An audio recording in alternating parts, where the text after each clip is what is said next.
নমস্কার, সবাই কেমন আছেন? আশা করছি সবাই ভালো আছেন, সুস্থ আছেন।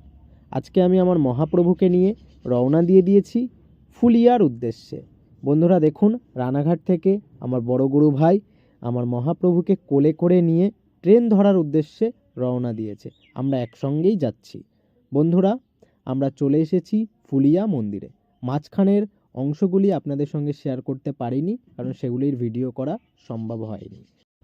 বন্ধুরা, আমি আমার মহাপ্রভুকে ফুলিয়া মন্দিরের গর্ভগৃহে বসিয়ে দিয়েছি এবং দেখুন আরও এখানে অনেক বিগ্রহ রয়েছে। তো কেমন লাগছে অবশ্যই তোমরা কমেন্ট করে জানিয়ে। বন্ধুরা, দেখতে দেখতে ফুলিয়া মন্দিরে দেখুন রাধাকৃষ্ণ এবং গৌর নিতাই চলে এসেছে মন্দিরে। এখনই বরণ হবে, তারপরে প্রবেশ করবেন গর্ভগৃহে। তো আপনাদের সব কিছুই দেখানোর চেষ্টা করব, যতটা পারবো সব কিছুই চেষ্টা করছি আপনাদের সঙ্গে শেয়ার করার। আর বিগ্রহগুলি দেখুন কত অপরূপ সুন্দর। তো বিগ্রহগুলি মন্দিরের সামনে নিয়ে যাওয়া হচ্ছে। এখন রাধা মাধব গৌর নিতাইয়ের বরণ পর্ব।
বন্ধুরা, রাধা মাধবের বরণ হয়ে গেছে।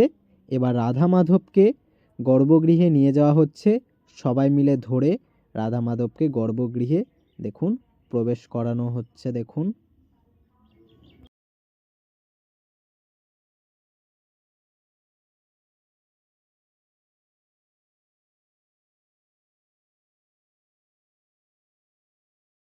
বন্ধুরা, ঠাকুরের বরণের পরে সেইভাবে আর ভিডিও করা হয়নি।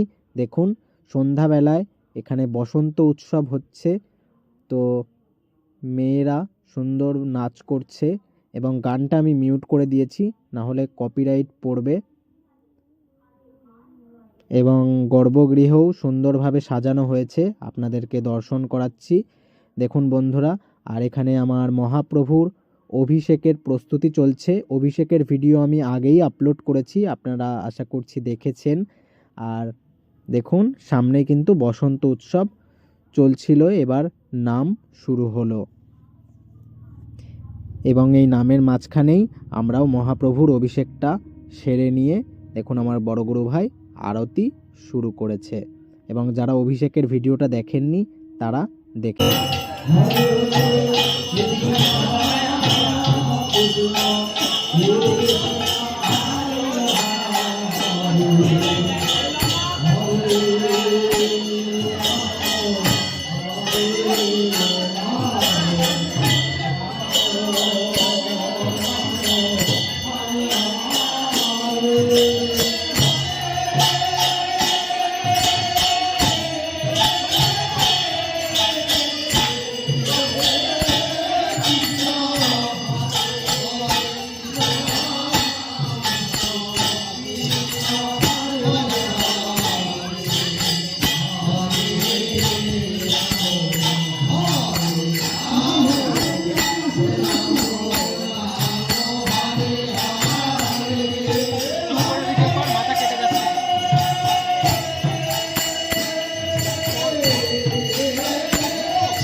বন্ধুরা, আজকের ভিডিওটা এখানে শেষ করছি। দেখা হবে নতুন একটি ভিডিওতে। সবাই ভালো থাকবেন, সুস্থ থাকবেন এবং এইভাবেই আমাকে সাপোর্ট করতে থাকবেন।